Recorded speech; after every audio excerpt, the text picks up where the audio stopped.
My fiancée begged me never to contact her estranged parents. She swore they were monsters who would ruin our wedding, and she made me promise to keep them far away from our new life together. I thought I was protecting her. But when I secretly drove 600 miles to confront them, I did not find monsters.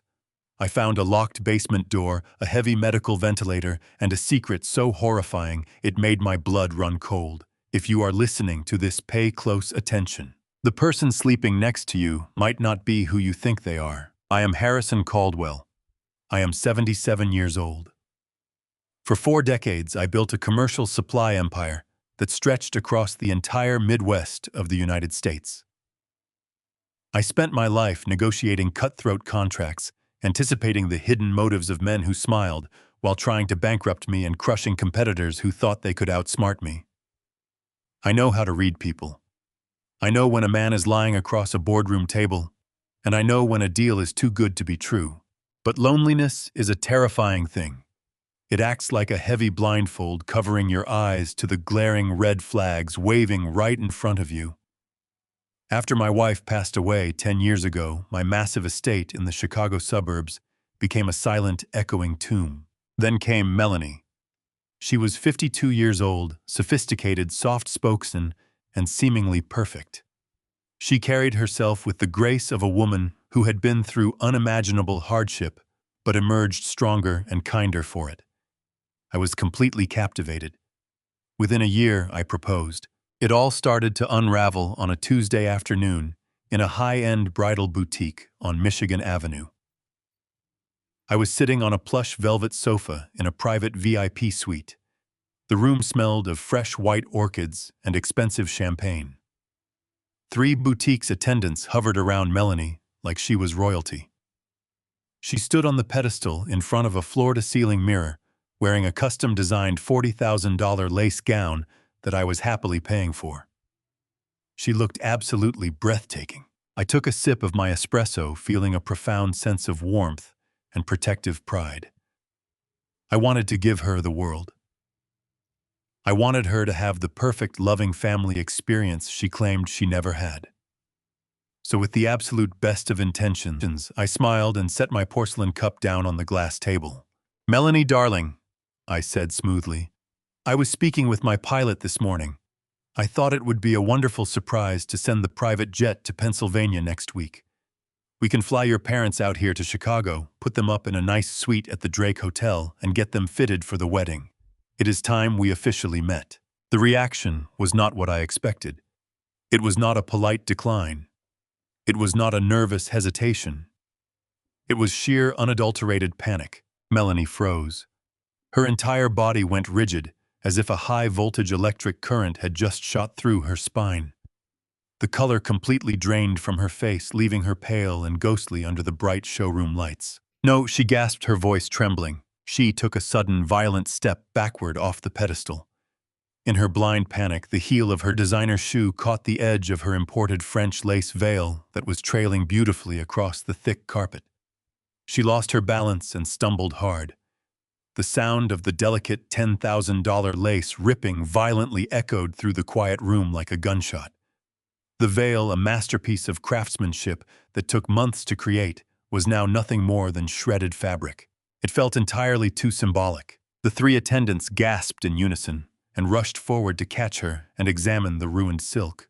"Oh my goodness, miss, let us help you," the lead attendant said, reaching out to support Melanie by the arm. What happened next chilled me to the bone. Melanie violently shoved the attendant away.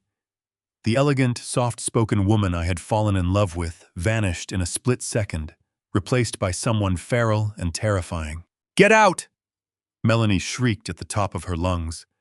Her face contorted into a mask of pure, unhinged rage, her eyes wide and wild. "Get out! All of you get out of this room right now!" The attendants looked at me completely terrified. I gave them a subtle nod, and they practically ran out of the VIP suite, pulling the heavy mahogany doors shut behind them. The room was dead silent. Only the sound of Melanie taking deep, ragged breaths filled the space. She stood there, amidst the ruined silk and torn lace, staring at the closed doors, before slowly turning her dark gaze to me. I remained seated on the velvet sofa, keeping my posture perfectly still. My decades of business experience kicked in instantly. When a negotiation turns hostile, you do not react.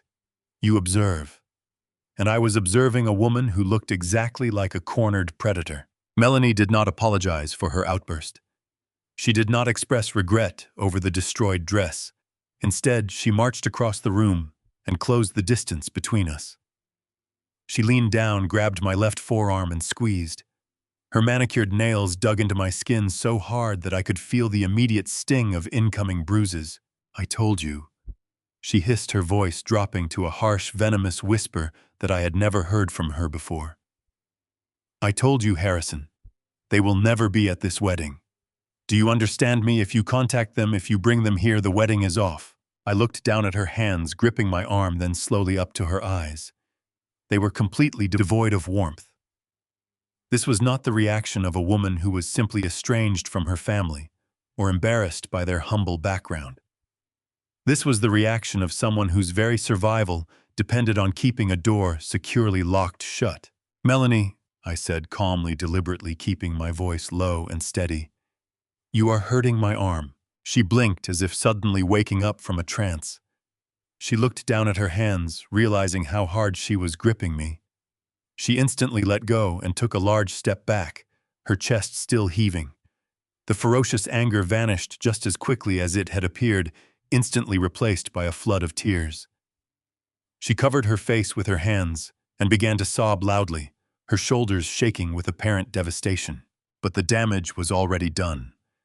The perfect facade had cracked, and the light pouring through that fracture illuminated a very dark, very disturbing reality. I sat there, in the quiet bridal suite, looking at the torn veil lying on the floor like a discarded warning sign. For the first time in 2 years, the lonely old man inside me stepped aside, and the ruthless, calculating executive took the wheel. I realized in that exact moment that I did not know the woman standing in front of me. I had opened the gates of my fortress to a Trojan horse. My wealth, my legacy, and my very life were suddenly cast into a shadow of intense suspicion. I realized that my desire to feel loved again had made me the easiest mark in Chicago. But Melanie had made a fatal miscalculation. She assumed my age made me weak. She assumed my wealth made me complacent. She forgot that you do not build an empire by letting people play you for a fool. Something was terribly wrong in Pennsylvania. The secrets she was hiding were vast enough to make her lose her mind over a simple fitting. I was going to find out exactly what she was terrified of, even if it meant tearing down every lie she had built. The hunt was on. I had not felt this specific ice-cold clarity since the brutal market crash of 1987. Back then, a rival logistics firm led by a man named Sterling tried to orchestrate a hostile takeover of my supply lines. Sterling had smiled at me across a mahogany table, offering a merger wrapped in friendly terms, but I noticed a slight, almost imperceptible tremor in his left hand when he handed me the contract. That microscopic crack in his facade was all I needed to dig into his financials, uncover his hidden bankruptcies, and utterly dismantle his company within a month. Now staring at the shredded $10,000 veil on the boutique floor, I recognized that same tremor in Melanie. It was the undeniable physical manifestation of a massive hidden liability. The transition in my mind was instantaneous and ruthless. The gentle, loving fiancé who had eagerly reviewed floral arrangements and caterer menus just an hour ago was completely dead. In his place sat the predatory apex executive who had spent a lifetime surviving in the most unforgiving commercial jungles of the Midwest. I began mentally cataloging every single interaction I had ever had with her over the past 2 years. Every whispered confidence in the dark. Every tearful story about her past. Every seemingly innocent question she had asked about my financial portfolios. They were all suddenly bathed in a harsh, unforgiving forensic light. I realized I had not been cultivating a romance. I had been slowly and methodically audited by a master con artist. She had studied my vulnerabilities, mapped out the blind spots created by my grief, and engineered a persona specifically designed to bypass my formidable defenses. But she was about to learn that waking a sleeping dragon in its own lair is a fatal mistake. The ride back to the estate was suffocatingly quiet. We sat in the back of my chauffeured car, separated by the wide leather seat, the city lights of Chicago blurring past the tinted windows. I spent the first 20 minutes of the drive deliberately ignoring the tension.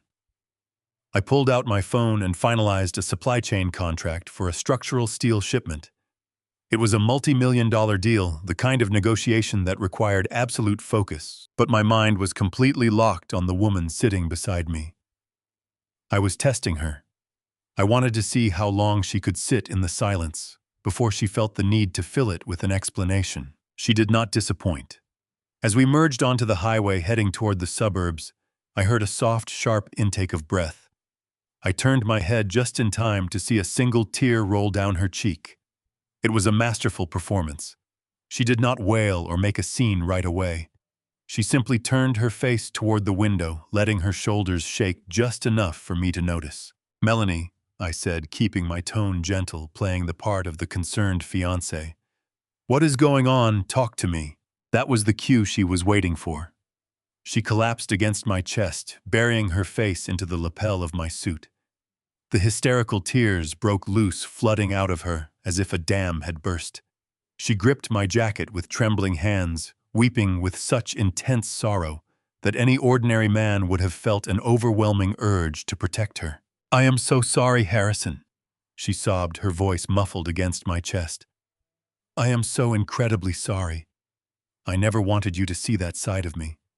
I never wanted you to know how broken I really am."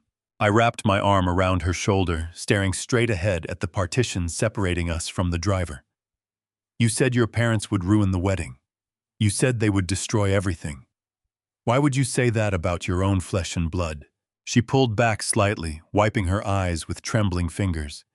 She took a deep, shuddering breath, looking at me with an expression of pure, agonizing vulnerability. She told me a story that belonged in a tragic novel. "My parents are not the good, simple people I pretended they were," she whispered, staring down at her hands. "William and Martha are monsters. They were violent, miserable alcoholics who hated everything about me. I spent my entire childhood walking on eggshells, trying not to trigger their rage. They drank away every dime we ever had. When I turned 16, I got a job as a waitress at a local diner. I worked double shifts after school, saving every crumpled dollar bill in a shoebox under my bed so I could finally escape." She paused, letting out a ragged sob, squeezing her eyes shut, as if fighting off a horrific memory. I handed her a silk handkerchief from my pocket.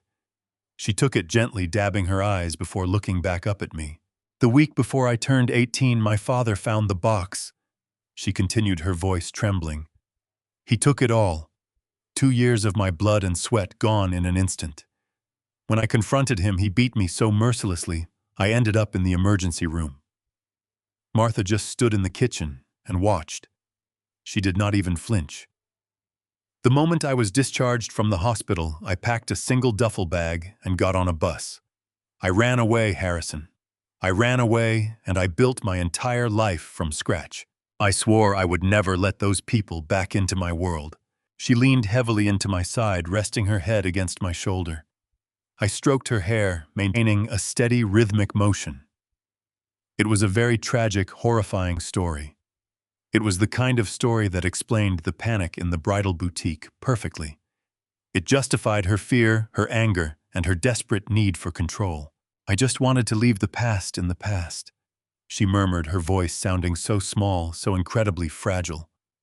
"You are the only good thing that has ever happened to me. You are my only safe harbor, Harrison. I really just want to be your wife. I want to build a life with you where they can never, ever hurt me again." "They will never hurt you," I said softly, staring into the dark night outside the window. I will not let them anywhere near you. You are safe with me. I know I am." She sighed, her hand resting flat against my chest, right over my heart. but I am terrified of what they might do if they find out I am marrying someone as successful as you. They are very greedy, completely vicious people, Harrison. If they read about our wedding in the papers, if they find out where we live, they will come crawling out of the woodwork to destroy us." She shifted her weight, sitting up slightly, to look me directly in the eyes. Her tears had stopped, replaced by a look of grave, urgent concern. "That is why I am so scared," she said smoothly. "If they find us, they will try to take everything." Harrison. I know this is a terrible time to ask, but it has been keeping me awake at night. Could you call your lawyer? Could you ask Thomas Gallagher to draft an ironclad trust for us, just a solid legal barrier? I need to know that if something ever happens to you, my abusive parents can never step in and claim a single dime of our estate. I need to know they can never touch the life we are building together. The silence inside the luxury car suddenly felt incredibly dense. I continued to hold her, rubbing her shoulder with an affectionate, comforting rhythm. Outwardly, I was the picture of a devoted, understanding partner. I kissed the top of her head and murmured a soft agreement. "Do not worry about a thing," I told her warmly. "I will call Thomas first thing in the morning. We will set up a trust. I will make sure your parents can never get their hands on our assets." She let out a long, dramatic sigh of relief, wrapping her arms tightly around my waist. "Thank you," she whispered. "I love you so much." She closed her eyes and rested her head on my chest for the remainder of the drive. She believed she had won. She believed her tears had blinded me, that her tragic backstory had manipulated my protective instincts exactly as she had planned. But she was dead wrong. As I stared out the tinted window at the passing highway lights, 40 years of cutthroat corporate shark instincts flared to life inside my mind. In business, you learn to spot the pivot. You learn to recognize when someone is using emotion to mask a transaction. I replayed every single one of her exact words in my head. The transition had been entirely too smooth and fast. It was flawless, practiced, and calculated. My blood ran cold as the realization settled deep into my bones.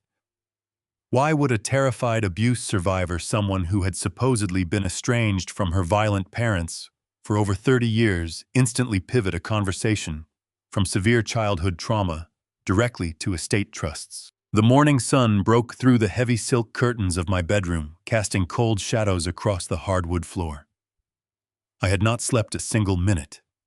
I spent the entire night lying perfectly still beside Melanie, listening to the slow, steady rhythm of her breathing. She slept with the deep peace of a woman who believed her future was completely secure. I lay there staring at the ceiling, my mind dissecting every word she had spoken, in the car searching for the hidden angles.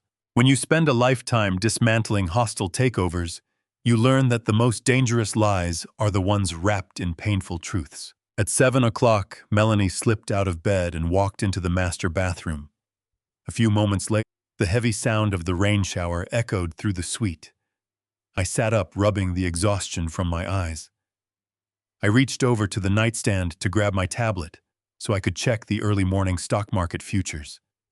In my fatigue, my hand brushed past my device and picked up her iPad instead. The screen lit up instantly under my touch.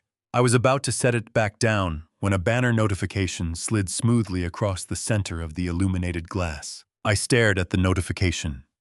I read the words 3 times to ensure my aging eyes were not deceiving me. The alert was from a high-tier wealth management banking application. The text was incredibly simple, yet it carried the weight of 1,000 unanswered questions. It read, "Auto transfer successful. $15,000 to Valley Pines Medical Care." I carefully set the tablet back onto the nightstand, making sure it was in the exact same position she had left it. I sat on the edge of the mattress, resting my elbows on my knees, letting the sheer magnitude of that number wash over me. $15,000. This was not a yearly premium. The notification clearly indicated it was an automated recurring transfer. That meant she was spending $180,000 a year in after-tax liquid cash on a medical facility. My analytical mind immediately went to work, tearing apart the narrative she had spoon-fed me just hours ago. Melanie had claimed perfect health.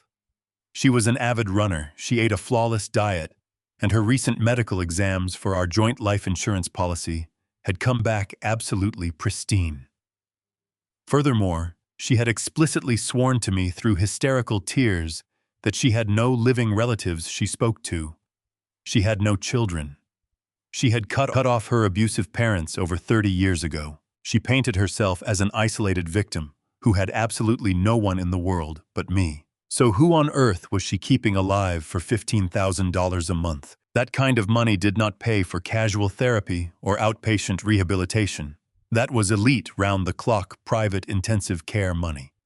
Someone was locked away in a facility requiring constant medical supervision, and Melanie was quietly footing the massive bill while playing the role of a financially vulnerable abuse survivor. The sound of the running water in the bathroom continued, providing a steady white noise as my thoughts began to race faster.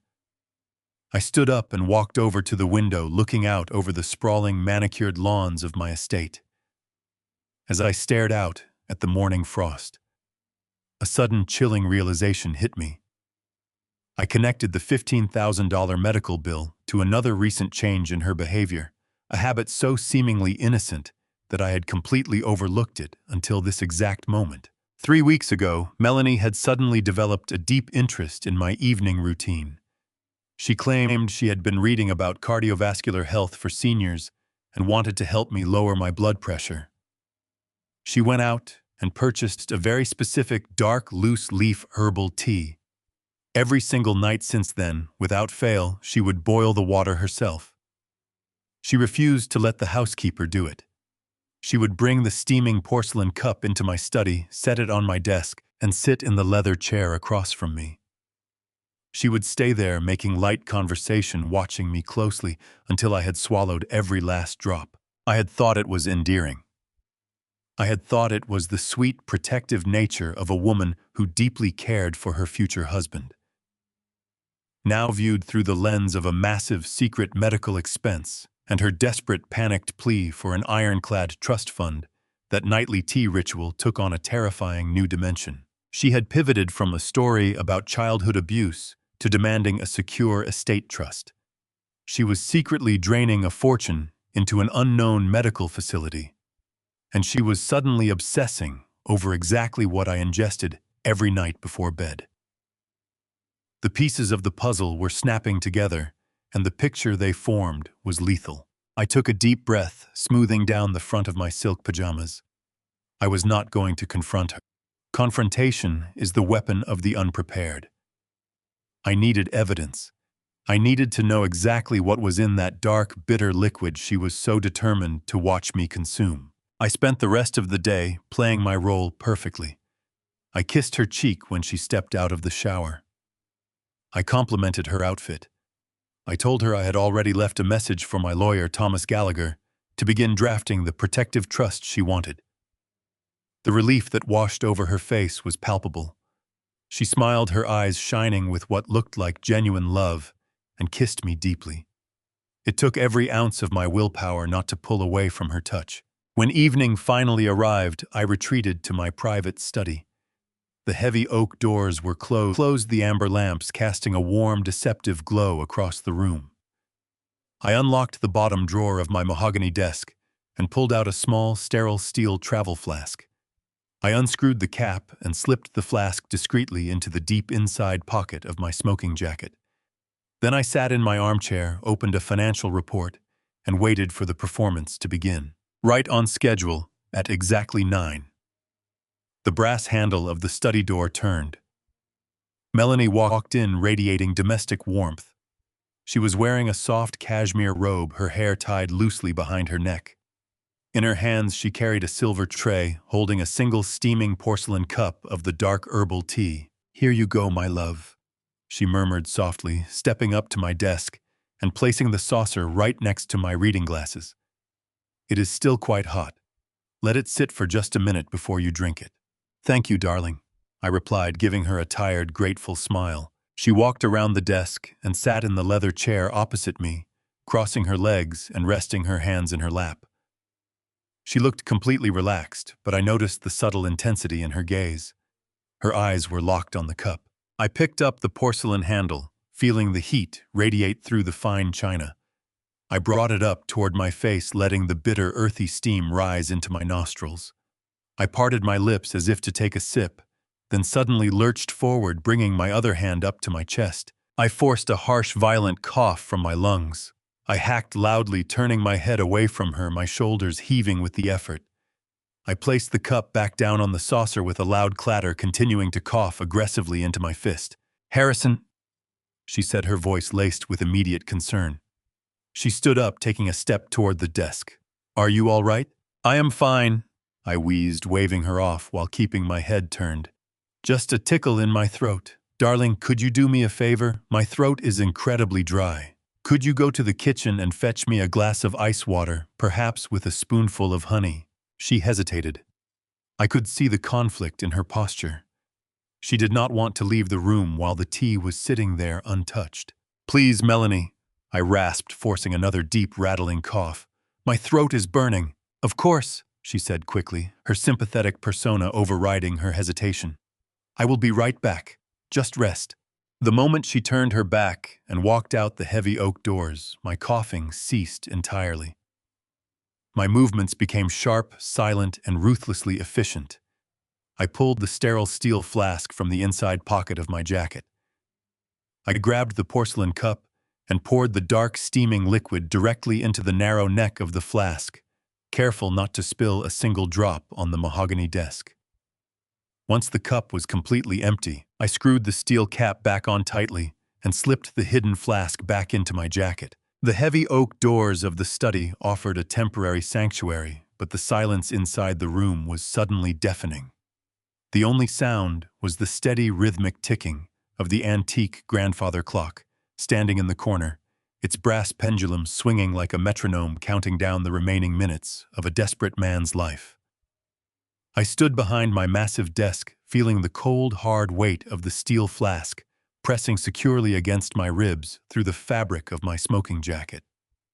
The faint, bitter aroma of the dark herbal liquid still lingered heavily in the warm air, an invisible toxic mist that smelled faintly of crushed roots and metallic earth. I walked slowly over to the large bay window and looked out into the absolute darkness of the sprawling estate. The thick, bulletproof glass offered a perfect mirror-like reflection of my own face. I did not look like a frail, dying man. My eyes were wide, sharp, and burning with a fierce, awakened intensity. The sheer audacity of her plan sent a thrilling jolt of pure adrenaline surging through my aging veins. For years, I had complained about the suffocating boredom of retirement, longing for the high-stakes thrill of a corporate war. Now the ultimate war had been brought directly into the most intimate, sacred spaces of my own home. I traced my fingers along the polished edge of the mahogany desk, feeling the solid reality of the empire I had built from nothing.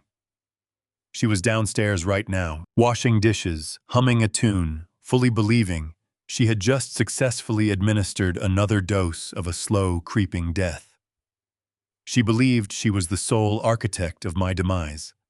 She had absolutely no idea that she had just handed me the very weapon I would use to publicly and completely annihilate her. I placed the empty porcelain cup back onto the saucer.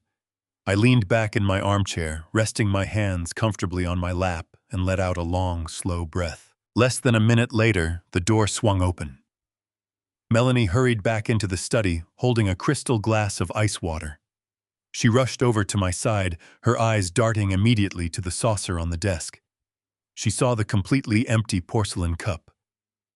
A subtle, almost imperceptible relaxation washed over her shoulders. The tension left her jaw replaced by a soft, triumphant glow. "Here is your water, darling," she said, handing me the glass. "Did you finish your tea?" "I drank it all in one gulp," I said, offering her a warm, reassuring smile as I took the glass from her hands. "I am already feeling much better. You always take such excellent care of me." "That is what I am here for," she whispered, leaning down to press a tender kiss against my forehead. "I just want you to be healthy. She picked up the empty cup and saucer from the desk, humming a quiet, cheerful tune as she walked out of the study to return them to the kitchen.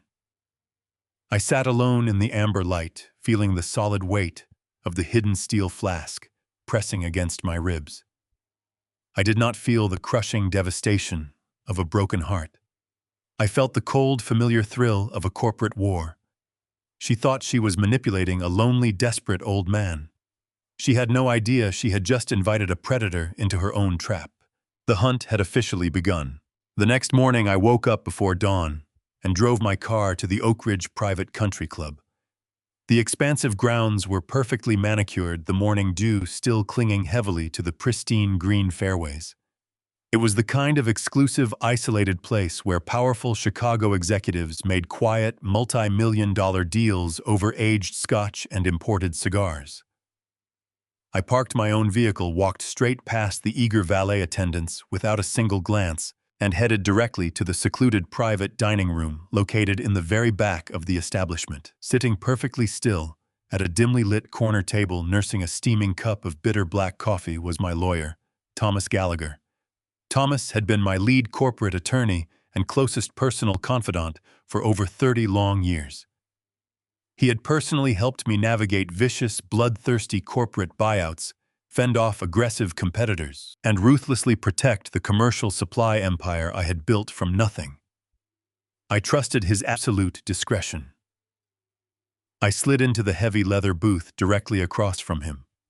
Without offering a single word of greeting, I reached into my jacket and placed the sterile steel travel flask onto the center of the polished wooden table. The clink echoed in the quiet room. I told him I needed that flask delivered to Dr. Bennett, our independent toxicologist, immediately.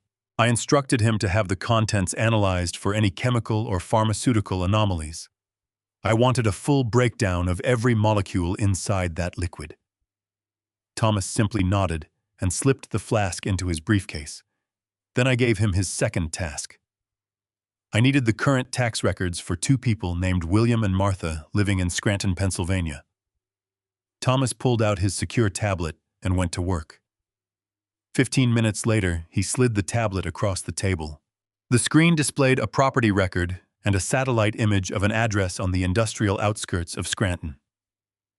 I stared at the photograph. It was a severely dilapidated neighborhood.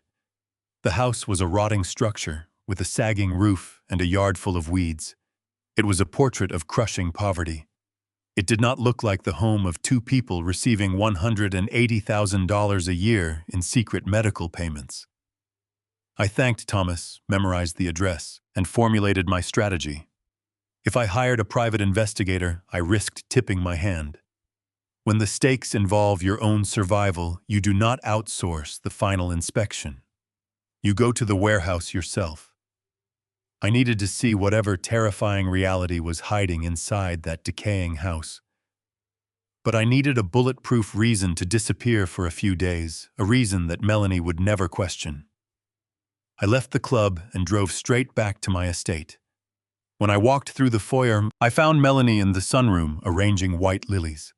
I loosened my tie, rubbed my temples, and let out a heavy sigh. I played the part of a stressed executive facing a sudden corporate crisis. She turned around, her face instantly dropping into a mask of loving concern. She walked over and gently placed her hands on my chest, asking what was wrong. I told her that a massive fire had just broken out at one of my largest commercial lumber yards in Ohio. I explained that the local authorities suspected arson and the insurance adjusters were demanding my immediate presence on site. I told her I would need to drive down right away and stay for 3 days to manage the fallout. Her reaction was a masterclass in manipulation. She let out a soft gasp, pulling me into a tight embrace. She told me how incredibly sorry she was and how much she hated the thought of me dealing with such immense stress right before our wedding. She insisted on packing my bags while I rested. I sat in the armchair in our bedroom watching her move efficiently around my walk-in closet. She meticulously folded my custom dress shirts, packed my leather shaving kit, and continuously murmured soft, soothing words about how everything would be absolutely fine once the massive insurance claims were officially settled. Then she walked over to her elegant wooden vanity and picked up a brand new, completely sealed plastic bottle of pills. She walked back over to my open leather overnight bag, her expression a picture of pure devotion. With a delicate movement, she slipped the bottle inside the compartment, wedging it right next to my toothbrush, where I could not possibly miss it. I asked her what she had just packed. She offered me a warm, affectionate smile, the kind that reaches all the way to the eyes. She said she had stopped by the pharmacy that morning to pick up a new batch of my heart vitamins. She told me that the stress of the lumberyard fire was going to be terrible for my cardiovascular system. She gently placed her soft, warm hand on my cheek and made me promise, looking deeply into my eyes, that I would take 2 pills every single morning while I was away. She said she could not bear the horrifying thought of losing me to a sudden stress-induced heart attack. She said I was her whole world. I looked at the plastic bottle resting in my bag, and then I looked at the woman I had almost married. I nodded slowly, promising her I would follow her instructions perfectly. I thanked her for always looking out for my health. We walked downstairs together. She kissed me passionately by the front door, lingering just a bit to show her devotion. She stood on the grand stone steps of my mansion, waving fondly as I climbed into the driver's seat of my heavy utility vehicle. I waved back with a tight smile, firmly shifting the heavy car into drive and slowly pulling out of the long, winding brick driveway. The moment the wrought iron gates closed behind me, my entire demeanor shifted. I was no longer the tired, vulnerable fiancé.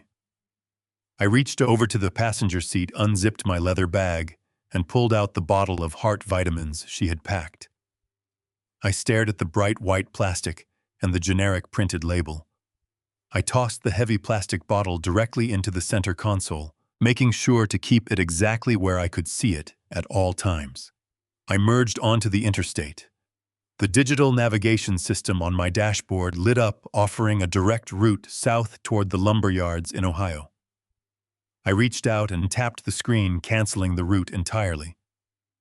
I did not turn south. I gripped the leather steering wheel, pressed my foot heavily on the gas pedal, and turned my vehicle east. I had a 600-mile drive ahead of me. I drove straight through the gray afternoon, crossing state lines, heading directly toward the gritty industrial outskirts of Scranton, Pennsylvania. The highway lines blurred past my windshield as the sun began to set, casting long, dark shadows over the road. My phone sat silently in the center console cup holder. I did not bother to turn on or listen to the radio. I drove in absolute calculating silence. She mistakenly thought she had safely and quietly dispatched me to Ohio with a fresh bottle of poison to rapidly speed along my ultimate demise. She thought she was miles ahead of me, pulling the strings of a blind, wealthy old man. She had no idea that every mile I drove east was bringing me closer to the very door she had locked and buried.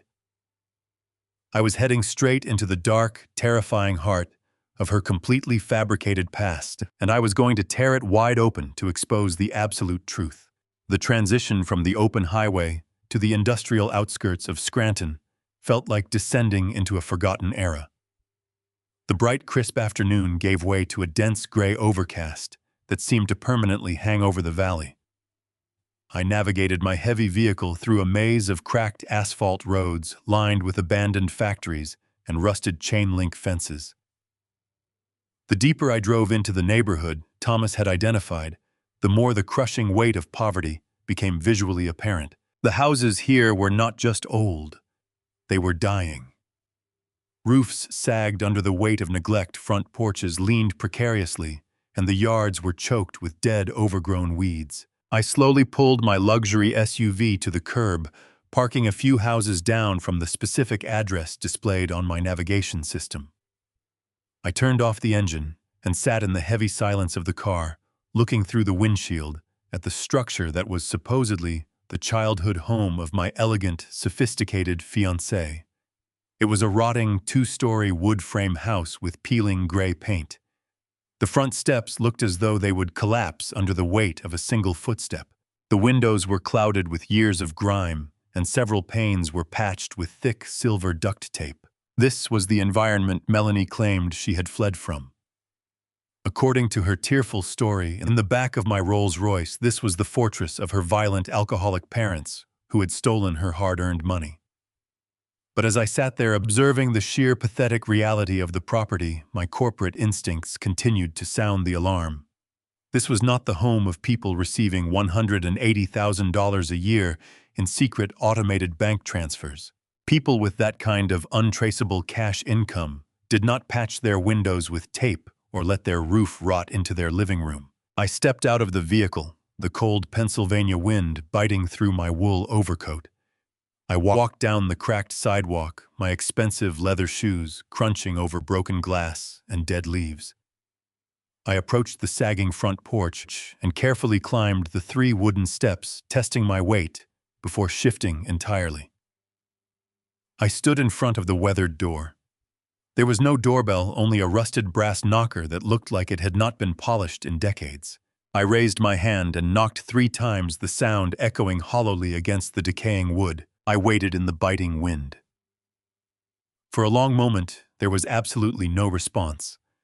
I was about to knock again when I heard the slow, shuffling sound of footsteps dragging across the floorboards inside. I heard the metallic click of 3 separate deadbolts being unlocked one by one. The door creaked open just a few inches, held firmly in place by a thick, heavy security chain. An elderly woman peered out at me through the narrow gap. My breath caught slightly in my throat. I had prepared myself to face the terrifying, abusive monsters Melanie had vividly described. I had braced myself for hardened, vicious alcoholics. But the woman staring back at me was incredibly frail.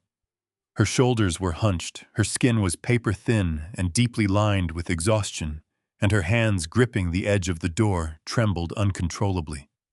Behind her, an equally fragile old man with a hollow, sunken face stepped into the narrow sliver of light. They looked absolutely terrified. Their wide, fearful eyes darted from my expensive coat to my luxury vehicle parked down the street and then back to my face. They looked like cornered animals expecting a fatal blow. "Can I help you, sir?" the old man asked. His voice was a thin, raspy whisper that barely carried through the crack in the door. I kept my posture relaxed, holding my hands perfectly still so as not to startle them. "Name is Harrison Caldwell," I said, speaking with a calm, measured authority. "I am looking for William and Martha. I am Melanie's fiancé. I have driven a very long way from Chicago to speak with you." The reaction was instantaneous and entirely devastating. The old woman, Martha, let out a sharp, horrified gasp. Her hands flew to her mouth and she stumbled backward as if I had just struck her across the face. Tears immediately welled up in her eyes and began spilling over her wrinkled cheeks. She began to shake so violently that the old man had to wrap his thin arms around her shoulders to keep her from collapsing onto the floor. "No!" Martha sobbed, her voice breaking with absolute, unadulterated panic. "No, no, no! You cannot be here! You have to leave! Please, mister, I am begging you. You have to leave right now before she finds out you came here." Her terror was not an act.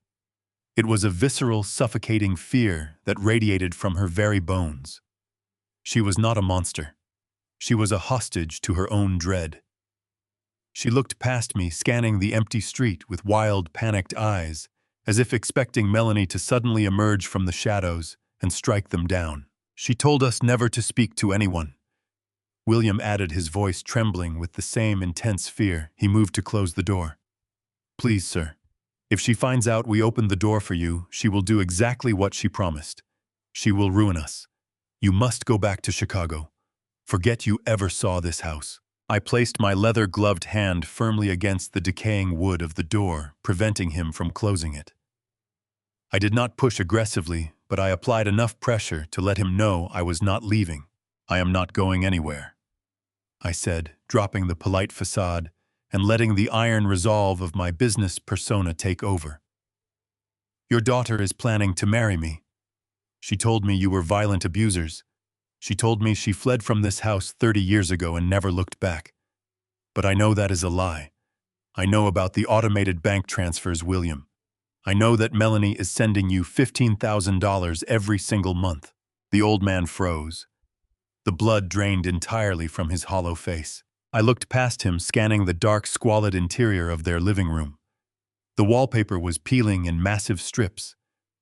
The furniture was threadbare, and there was no central heating.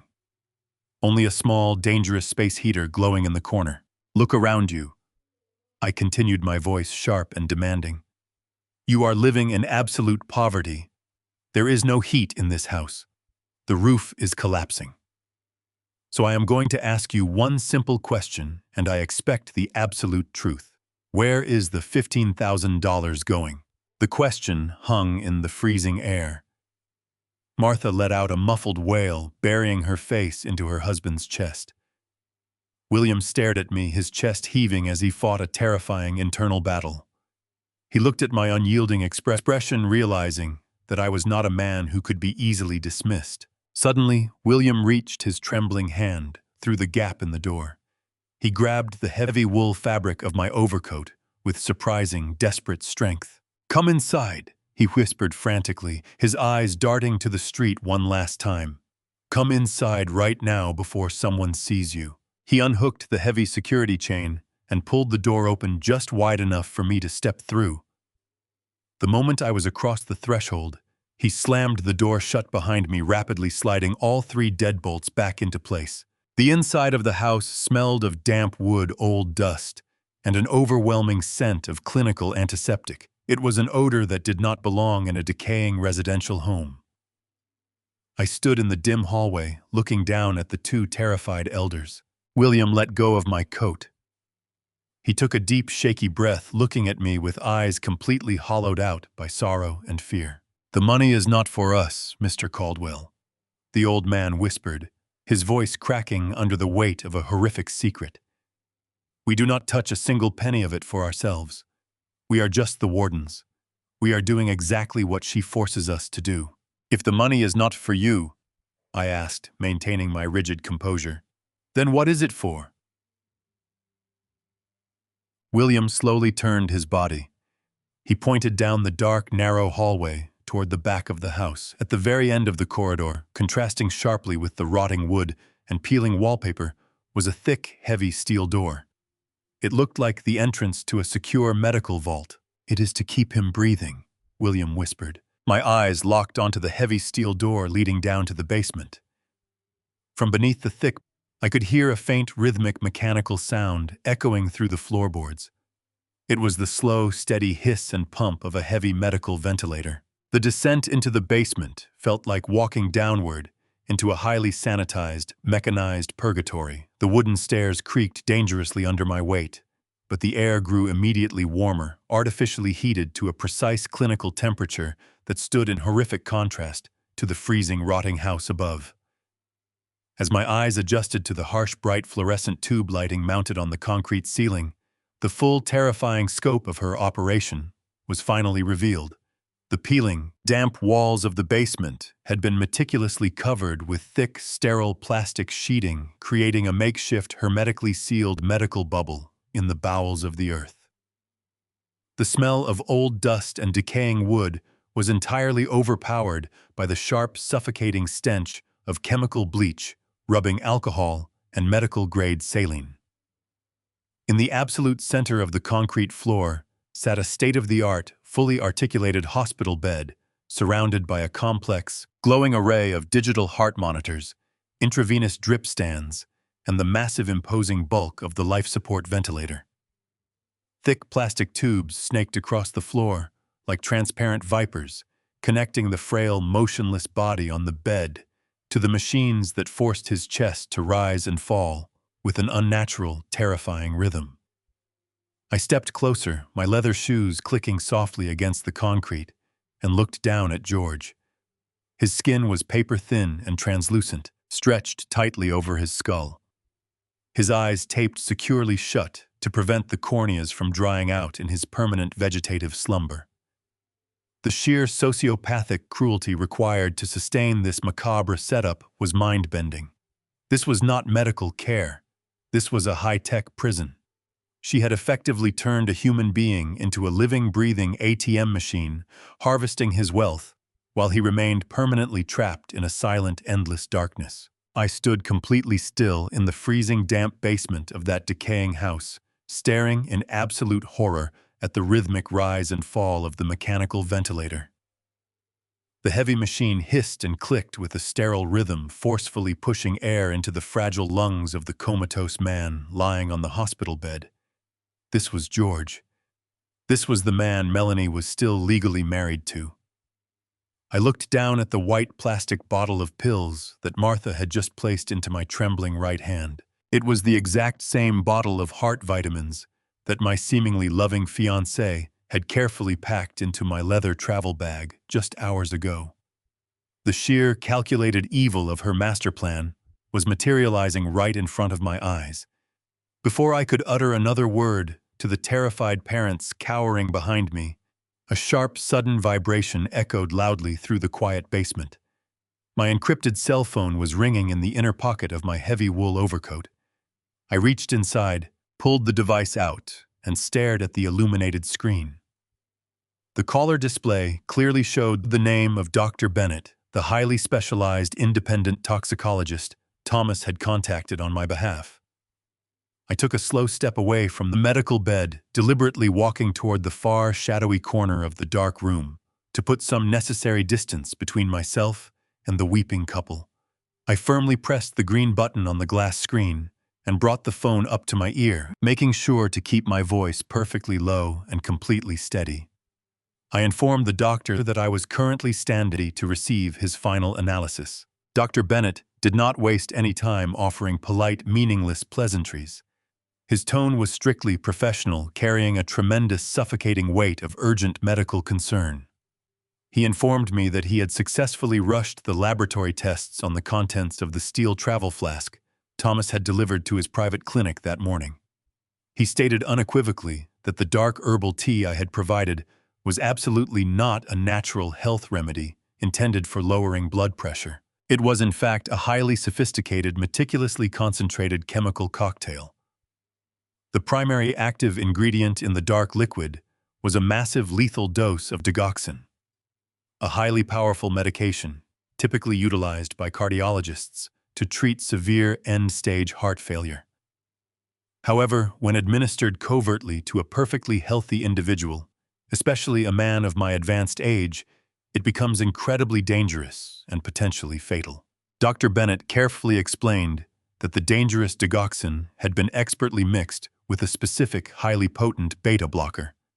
This unique, devastating combination was intentionally designed to drastically slow down the resting heart rate, while simultaneously disrupting the vital electrical signals that keep the cardiac muscle pumping in a normal, healthy rhythm. He then asked me with genuine, palpable alarm in his voice if I had accidentally consumed any of the poisoned liquid. I quickly assured him that I had not swallowed a single drop. I heard a profound, heavy sigh of immense relief echo through the small speaker of my cell phone. The doctor continued his grim, terrifying explanation, thoroughly detailing the exact physiological mechanics of the sophisticated poison. He warned me that this very specific, balanced chemical mixture was strategically not designed to kill the victim instantly. A sudden, immediate death would be far too obvious and would undoubtedly trigger a highly suspicious death investigation by local law enforcement. Instead, the toxic cocktail was intended to be administered slowly, in very small but highly concentrated doses, continuously over a prolonged period of several weeks. The dangerous drugs would gradually accumulate deep within the fatty tissues of the human body, steadily and irreversibly weakening the cardiovascular system day by day. The unsuspecting victim would simply feel increasingly exhausted, thoroughly lethargic, and constantly breathless, naturally attributing the worsening symptoms to high stress or standard natural aging. Dr. Bennett firmly stated that for a 77-year-old man exactly like myself, a few more weeks of blindly consuming that nightly tea would have absolutely guaranteed a massive catastrophic myocardial infarction. My heart would have simply stopped beating in the middle of the dark night. To any attending emergency paramedic or county medical examiner, it would look exactly like a perfectly natural, tragically sudden heart attack. The administered chemicals would metabolize and break down so rapidly after clinical death that standard toxicology screenings during a routine autopsy would likely never even detect their presence. It was the perfect, brilliant, and nearly untraceable murder weapon. I stood completely frozen in the dark corner of the damp basement, my analytical mind racing furiously as the very horrific reality of the grim situation washed entirely over me. I sincerely thanked Dr. Bennett for his remarkably swift and discreet work, firmly instructing him to send the full certified laboratory report directly to Thomas without delay. I slowly lowered the cell phone and ended the secure call. The crushing silence in the cold room returned, broken only by the mechanical, rhythmic breathing of the ventilator diligently keeping George alive. I looked intently at the comatose man lying completely trapped in that sterile medical bed. He was not just a tragic, unfortunate victim of a sudden medical stroke, as Melanie had falsely claimed to the rest of the world. He was her initial test run. She had ruthlessly used the exact same method on him, slowly poisoning his system until his physical body finally gave out. But she had clearly made a slight, unfortunate miscalculation with George. The toxic dosage had not killed him outright. It had simply caused a massive, irreversible neurological collapse, leaving him permanently trapped in a silent vegetative state. She could not risk pulling the plug on him in a legitimate public hospital without risking an extensive medical review or aggressive interference from his large questioning extended family. So she had secretly shipped him to this decaying basement, holding her own parents hostage financially and emotionally, violently forcing them to act as his silent, desperate wardens. The sheer, breathtaking scale of her sociopathic brilliance was utterly staggering. She had successfully stolen George's entire massive fortune, forcing him to legally sign over his highly lucrative chain of gas stations right before his mysterious, tragic collapse. The $15,000 she wired every single month was nothing more than hush money, a very small operational expense necessary to keep the medical machine running, and the desperate parents terrified into absolute, unwavering submission. Now she had completely moved on to a much, much larger target. I was the next wealthy mark in her terrifying, calculated sequence. She did not want to marry me to share my life. She wanted me completely isolated, heavily medicated, and dead within the month. She was aggressively pushing for the ironclad estate trust because she wanted immediate, uncontested control over my commercial supply empire and my $20 million life insurance policy. The exact moment my heart finally stopped beating. She had played the delicate role of a deeply traumatized, vulnerable woman to absolute perfection, manipulating my natural protective instincts and successfully blinding me to the ruthless predator, now hiding right inside my very own home. I slowly walked back across the cold concrete floor, stopping directly in front of the two trembling elders. Martha was weeping silently into her hands, her frail shoulders shaking violently with the massive weight of years of crushing guilt and unrelenting terror. William stood closely beside her, his hollow eyes fixed permanently on the damp floor, a thoroughly broken man who truly believed he had absolutely no way out of the living nightmare his own daughter had systematically created. They were tragic victims of her merciless manipulation, just as much as poor George was, and just as much as I was supposed to be.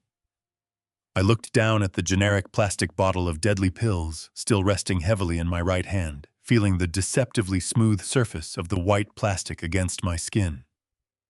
I calmly dropped the fatal bottle directly into my deep coat pocket. I took a long, deep, steadying breath, letting the calculating, ruthless corporate executive inside my mind take complete, unyielding control of the volatile situation. I locked my eyes onto theirs. "Pack your bags," I promised them, my voice echoing through the dark basement with absolute, unyielding certainty. "I am getting you all out of this hell today." I immediately turned away from them and quickly pulled my encrypted cell phone right back out of my heavy overcoat pocket. I purposefully dialed a highly secure, completely private communication number. It rang only once before it was answered. "Thomas," I said, my chosen words sounding incredibly sharp, cold, and meticulously precise in the damp air. "The situation here in Pennsylvania is far worse than we could have ever imagined. The primary target is actively attempting to execute a highly lethal strategy against me. I need you to initiate a full-scale tactical strike immediately." I slowly ended the secure call with Thomas and carefully slid the encrypted cell phone back into the deep pocket of my heavy wool overcoat. The massive gears of my corporate empire were now fully in motion. I remained standing on the cracked, uneven sidewalk in the freezing Pennsylvania wind, maintaining a silent vigil over the decaying house. Within 3 tense hours, a highly specialized unmarked medical transport team arrived at the dilapidated property. They were flanked by a discreet, heavily armed private security detail that Thomas had immediately contracted. I watched with quiet, unyielding resolve as the trained paramedics carefully loaded George, who was still entirely dependent on his rhythmic mechanical ventilator, into the secure back of the specialized transport vehicle. Martha and William followed closely behind the stretcher, clutching a single worn canvas bag containing the absolute sum of their meager possessions. They looked back at me through the cold evening fog, with tears of profound, overwhelming gratitude streaming down their hollow faces. I offered them a firm, reassuring nod, silently promising that they were heading to a highly secure elite medical facility in Chicago, where their sociopathic daughter could never ever reach them again. Once the heavy doors of the transport vehicle closed and the convoy disappeared down the desolate street, I climbed back into the driver's seat of my luxury utility vehicle. I had a long 600-mile drive back to Illinois. The solitary journey through the dark night gave me ample time to meticulously perfect the most important performance of my entire life. I could no longer be the sharp, wealthy corporate executive returning home to his beautiful fiancée. I needed to physically and mentally become the exact, fragile victim she desperately wanted me to be. I needed to become a frail, thoroughly exhausted, rapidly declining old man who was completely terrified of his own approaching mortality. I finally pulled through the towering wrought iron gates of my sprawling Chicago estate, just as the evening sun dipped below the distant horizon, casting long, elegant shadows across the perfectly manicured lawns. I parked the heavy vehicle in the circular brick driveway and deliberately left my leather overnight bag resting on the passenger seat. I stepped out into the crisp evening air and purposefully slouched my tired shoulders, forcing my natural confident posture to look incredibly heavy and completely defeated. I walked very slowly up the grand stone steps, dragging my feet slightly across the expensive marble entryway. When I pushed open the heavy mahogany front doors, the massive sparkling crystal chandelier in the grand foyer illuminated the pristine, silent interior of my home. Melanie immediately appeared at the very top of the sweeping, curved staircase. She was wearing a stunning emerald green silk dress, looking absolutely radiant, elegant, and perfectly composed. The exact moment she laid her dark eyes on me, she let out a soft, highly dramatic gasp of joy and hurried gracefully down the carpeted stairs. She wrapped her slender arms tightly around my neck, pressing her warm cheek against my chest, breathing in the cold scent of my wool coat. She told me how incredibly much she had missed me, and how terribly constantly worried she had been about the massive destructive fire at the commercial Ohio lumber yards. I wrapped my arms around her waist, letting out a weak, heavy, rattling sigh. I told her the sudden business trip had been an absolute crushing nightmare. I explained that the local insurance adjusters were entirely ruthless, and the structural damage to the primary facility was catastrophic. I deliberately made my voice sound incredibly thin, raspy, and fragile, as if the sheer, overwhelming stress of the ordeal had drained every last ounce of my physical strength. She pulled back slightly, looking up into my tired eyes, with a truly flawless, Oscar-worthy expression of deep, nurturing concern. She gently took my cold hand and slowly led me into the warm, beautifully amber-lit study. She firmly insisted that I sit down in my large, heavy leather armchair and rest my weary bones while she fetched me something to soothe my frayed nerves. Less than 5 minutes later, she returned, carrying a polished silver tray. Resting perfectly in the center of the gleaming metal was a delicate porcelain cup filled to the absolute brim with her special dark herbal health tea. The steam rose thick into the air, carrying the bitter, earthy scent of the lethal chemical cocktail she had expertly prepared to stop my heart. She carefully placed the delicate saucer directly on my mahogany desk and sat elegantly in the chair directly across from me, her cold, dark eyes tracking my every single movement with a subtle, calculating intensity. I reached out with a deliberately trembling hand and picked up the porcelain cup. I brought it very close to my lips, letting the hot steam warm my face, but I absolutely did not take a sip. Instead, I suddenly let out a sharp, ragged, terrifying gasp. I dropped the cup back onto the saucer with a very loud, clumsy clatter, splashing the dark poison onto the wood. I brought my right hand up to my chest, fiercely clutching the expensive fabric of my shirt right over my heart. I squeezed my eyes shut and let out a pained, breathless groan, leaning heavily and awkwardly into the leather armrest. I opened my eyes just a tiny fraction of an inch to closely observe her immediate reaction. It was utterly chilling. Melanie did not immediately jump up to help her dying fiancé. For a span of 3 horrifying, endless seconds, she sat absolutely perfectly still. A bright gleam of pure predatory excitement flashed violently across her dark, unblinking eyes. She was watching me suffer, and she was absolutely thrilled by the imminent prospect of my death. She finally broke her vile trance, leaping out of her chair and rushing to my side. She placed her hands on my shoulders, her voice dripping with artificial panic as she asked if I was having a heart attack. I took a slow, labored breath, lowering my hand from my chest. I offered her a trembling smile and told her it was just a sharp palpitation caused by the severe stress of the Ohio trip. I reached up and gently patted her soft hand. I told her that the horrifying ordeal had forced me to deeply confront my own fragile mortality. I spoke softly, my voice filled with manufactured fear and deep emotional vulnerability. I told her life was incredibly short, and I could not bear the terrifying thought of leaving her unprotected if my failing heart were to give out.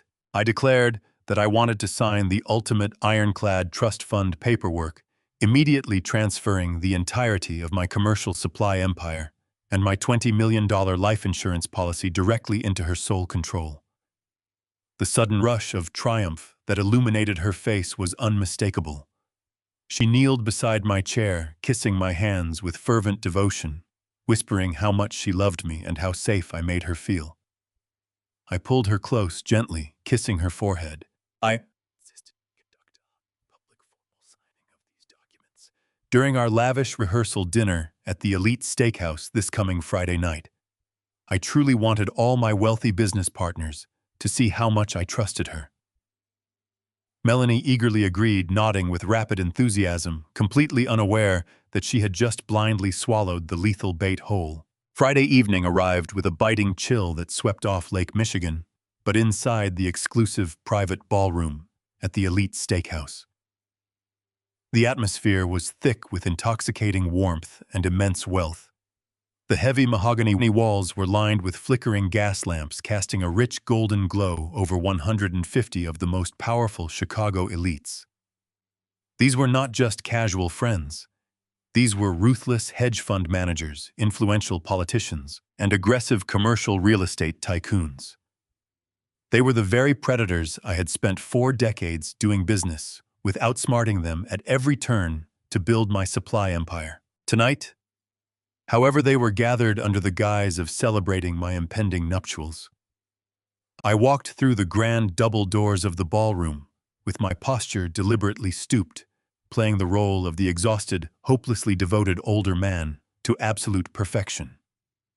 Clutched firmly in my left hand was a thick, dark leather folder containing the documents that would determine the entire future of my legacy. Walking beside me, radiating an almost blinding level of confidence, was Melanie. She wore a stunning floor-length red silk gown that draped flawlessly over her figure, catching the ambient light with every single step she took. She looked like absolute royalty, moving through the sea of dark tailored suits with the predatory grace of a woman who fully believed she had already conquered the world. The moment we entered the room, the crowd parted for her.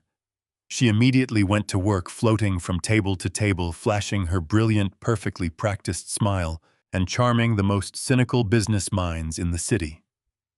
She introduced herself to my major shareholders, placing a gentle hand on their arms, laughing at their dry jokes, and cementing her position as the undisputed future matriarch of my massive estate. I watched in grim fascination as she effortlessly cornered Marcus Thorne, a notoriously vicious commercial real estate developer known for destroying his rivals without a second thought. Within 2 minutes, she had Marcus laughing heartily, his guard completely lowered, charmed into absolute submission by her flawless imitation of a graceful, supportive partner. She moved on to Senator Hayes, expertly stroking his political ego, nodding sympathetically as she poured him a fresh glass of expensive reserve Cabernet. The air in the private ballroom was thick with the rich, intoxicating aromas of roasted bone marrow, seared prime rib, and expensive Cuban cigars, but all I could smell was the bitter metallic scent of the poison she had tried to feed me. The sheer scale of her deception was a mesmerizing, almost terrifying thing to witness in real time. She was conducting a symphony of lies, playing the elite guests like finely tuned instruments, completely unaware that the stage she was dancing on had already been rigged with high explosives. Every time she threw her head back in a beautiful musical laugh, every time she gently touched the arm of a powerful CEO, she was meticulously digging her own grave just a few inches deeper. The waitstaff circled the room like silent ghosts, offering trays of beluga caviar and truffle hors d'oeuvres, while the soft, elegant hum of a live jazz quartet played seamlessly in the background. It was the absolute pinnacle of Chicago high society, a glittering diamond-studded echo chamber of wealth and privilege, and she believed she had finally conquered it all. I took a slow sip of my iced water, maintaining my hunched, exhausted posture, internally counting down the seconds until I would pull the lever and burn her entire fabricated kingdom straight to the ground. I stood quietly near the main head table, leaning heavily against the back of a high velvet chair, watching her masterful performance unfold. It was truly breathtaking to witness her sociopathic brilliance operating out in the open. She effortlessly convinced a room full of highly educated, suspicious corporate sharks that she was nothing more than a deeply loving, entirely devoted woman who only cared about my fragile health and my personal happiness. Every few minutes, she would look across the crowded room, catch my eye, and offer me a tender, loving wave, silently reassuring me of her unwavering affection. I would offer a weak, trembling smile in return, tightening my grip on the leather folder. Inside my mind, there was no fear, no hesitation, and absolutely no sorrow. There was only the cold, precise calculation of a hunter waiting for the exact right moment to spring the trap. The waitstaff moved seamlessly through the crowded room, carrying silver trays loaded with crystal flutes of vintage champagne and passing out decadent appetizers. The sound of clinking glasses and boisterous laughter echoed off the high ceilings, creating a symphony of high society celebration. I took my seat at the center of the main table, placing the leather folder directly in front of my empty plate. Melanie soon glided over and sat gracefully beside me, resting her warm hand intimately over mine. She leaned in close, her expensive perfume masking the scent of the bitter poison she had tried to feed me just 24 hours prior. She whispered in my ear how incredibly beautiful the evening was, and how she simply could not wait for me to sign the trust fund documents so we could finally relax and enjoy our future together without any dark clouds hanging over us. I nodded slowly, assuring her that the moment was rapidly approaching. The lavish 5-course dinner was served with impeccable precision. Prime cuts of aged beef, rich truffled potatoes, and delicate seafood disappeared from the porcelain plates as the heavy wine continued to flow generously into the crystal glasses. I barely touched my food, claiming that my stomach was still terribly unsettled from the severe stress of my recent business travels. Melanie played the role of the deeply concerned caretaker, urging me to eat just a few bites to keep my strength up, fully aware that my supposed weakness was the direct result of her lethal nightly tea. As the final dessert plates were carefully cleared away by the attentive staff, a subtle shift occurred in the energy of the massive room. The loud, booming conversations began to lower in volume. The gentle clinking of silverware against china faded into an expectant silence. The moment of truth had finally arrived. Melanie turned to me, her dark eyes shining with an overwhelming, barely contained excitement. This was the exact moment she had been meticulously planning for over 2 years. She gracefully pushed her chair back and stood up. She picked up a silver spoon and gently tapped it against the rim of her crystal champagne flute.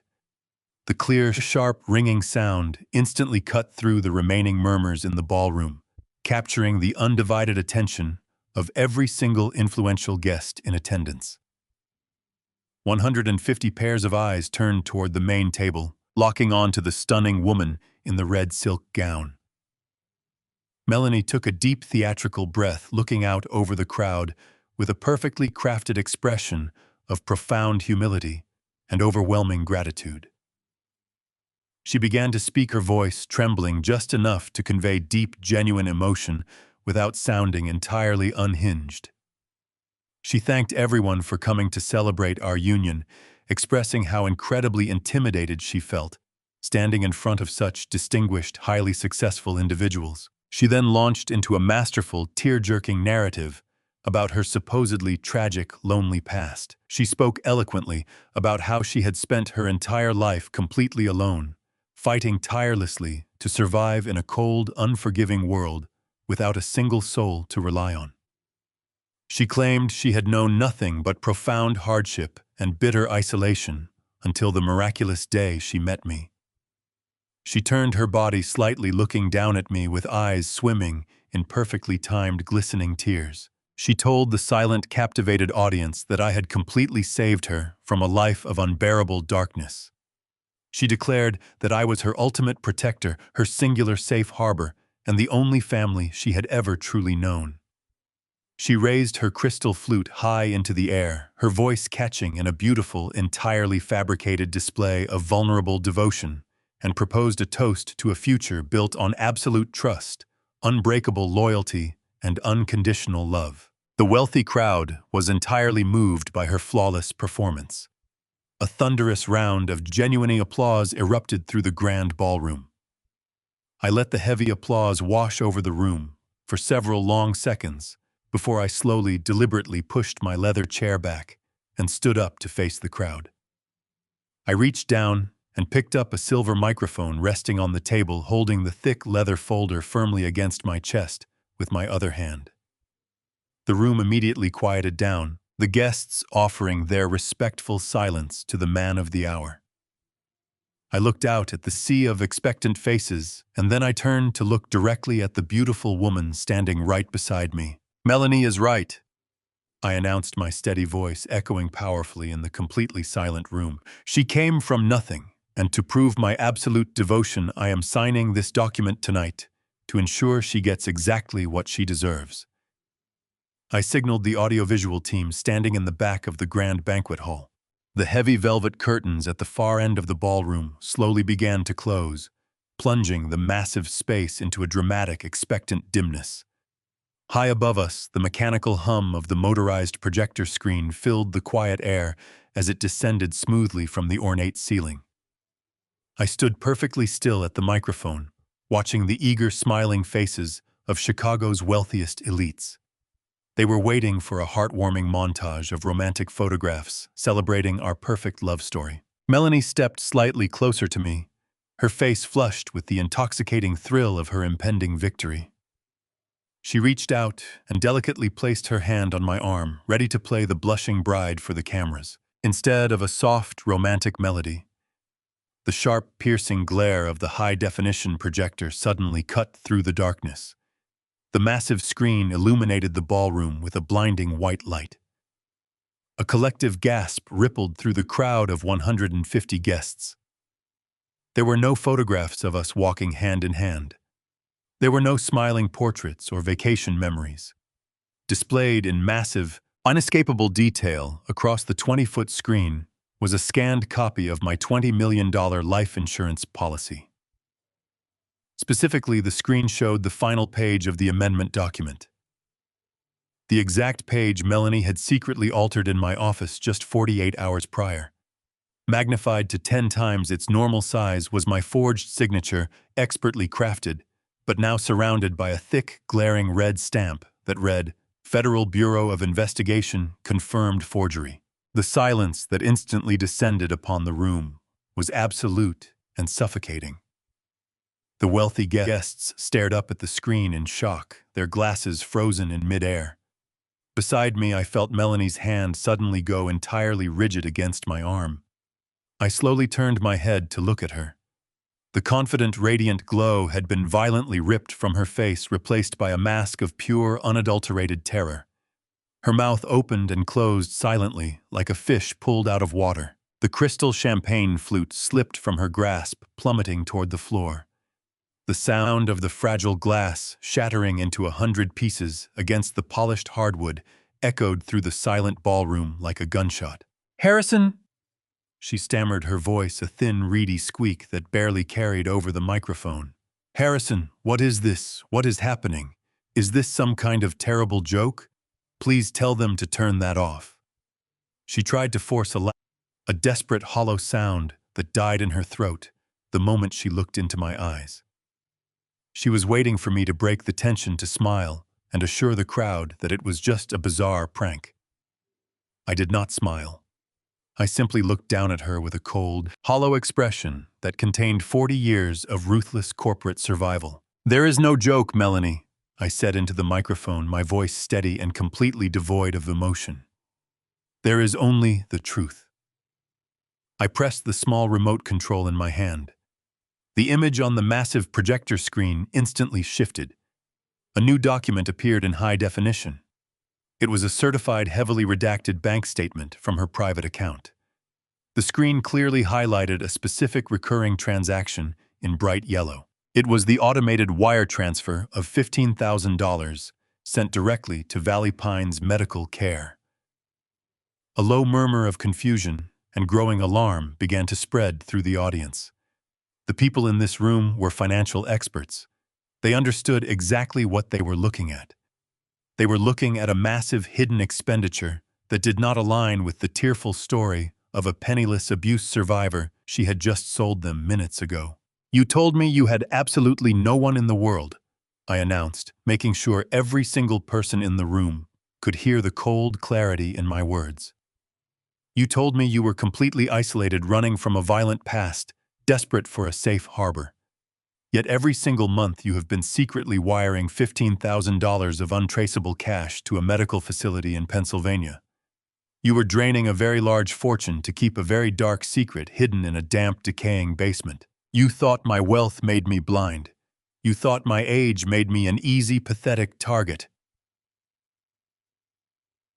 Melanie took a terrified step backward, her expensive red silk gown swishing heavily against the floorboards. "Harrison, stop!" she pleaded, her voice trembling with rising panic. "You are confused. You are not thinking clearly. Let us go to a private room and discuss this. Please, I can explain everything to you." "You will not explain anything," I replied, my voice cutting through her lies like a scalpel. "I am finished listening to your explanations." I pressed the remote for the third time. The massive screen flickered once more, replacing the bank statement with a certified laboratory toxicology report. The document was stamped with the official seal of Dr. Bennett's private clinic. The highlighted section displayed the chemical breakdown of the dark herbal tea she had tried to feed me. The words digoxin and beta blocker were magnified for the room to see, next to the medical conclusion that the dosage was designed to induce a fatal myocardial infarction. The murmurs in the ballroom erupted into a wave of horrified gasps. Several guests physically backed away from the main table, their eyes wide with disbelief as the grim reality of the situation fully registered. You did not want to marry me, Melanie, I said, pointing to the glowing laboratory report on the screen behind me. You wanted me isolated, heavily medicated, and dead within the month. You crafted a story of profound vulnerability to manipulate my protective instincts, all while brewing a lethal cocktail of heart medication every single night. You brought me a double dose just last night, smiling warmly as you watched me raise the cup to my lips. You thought you were securing your sole inheritance. You thought you had outsmarted a lonely old man. But you made a critical error. You assumed I was foolish enough to swallow poison from a snake. Melanie was trembling violently now, her eyes darting frantically toward the heavy double doors at the back of the banquet hall. The elegant, sophisticated woman who had charmed the room just minutes ago was completely gone. She was a predator.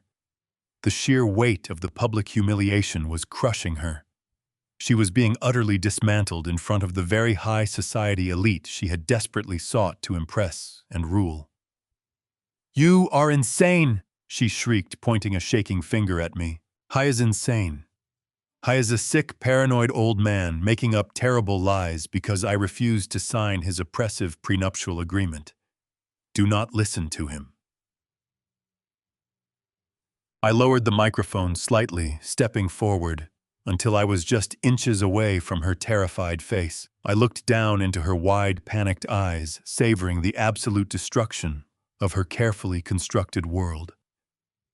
"You wanted my entire estate, Melanie," I said, my voice dropping to a low, chilling whisper that sounded like cracking ice yet still amplified enough for the front tables to hear clearly. "You wanted my money, my home, and my life, but you forgot to mention one very important detail when you agreed to marry me. You forgot to mention that you are actually still legally married, and your husband could not bear to miss this beautiful party." The oak double doors at the far end of the private ballroom swung open, with a resounding thud that echoed sharply across the room. Every single guest in the banquet hall turned their heads simultaneously, their eyes drawn instinctively to the intrusion. The opulent light from the crystal chandeliers spilled into the dark hallway, illuminating the figures standing on the threshold. A deafening, absolute silence fell over the Chicago elite. You could hear a pin drop on the hardwood floor. Stepping into the light was Special Agent Mitchell of the Federal Bureau of Investigation, wearing a tailored suit, his badge clipped visibly to his belt. But it was not the armed federal agent that caused the collective breath of the room to catch. It was the three unexpected people he was carefully escorting into the ballroom. Walking slowly, but with newfound dignity, were William and Martha. They were no longer the terrified hostages I had found shivering in a decaying Pennsylvania basement just a few short days ago. They were dressed appropriately in clean, warm clothing provided by the secure medical facility.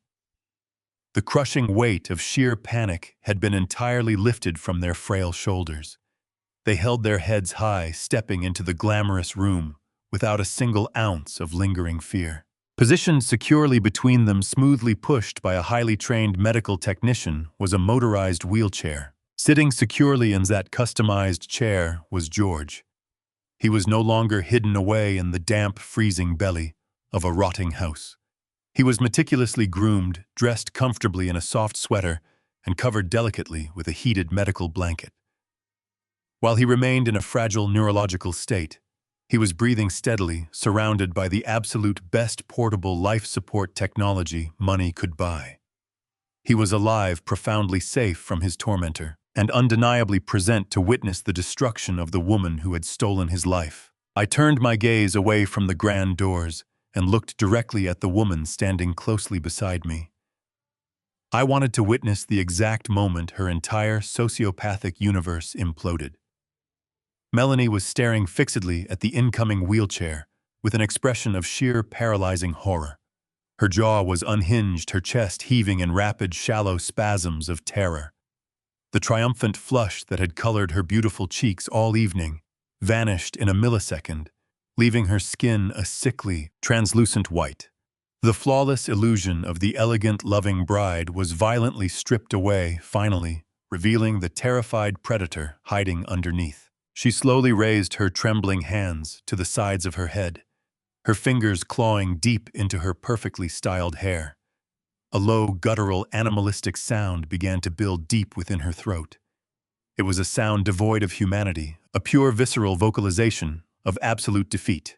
The wretched sound rose rapidly in volume, tearing brutally through her vocal cords until it erupted into a piercing, blood-curdling scream that completely shattered the silence of the grand ballroom. Several prominent guests physically recoiled, covering their ears and backing away from the main table in genuine shock. Melanie wildly whipped her head back toward me, her dark eyes completely dilated and frantic.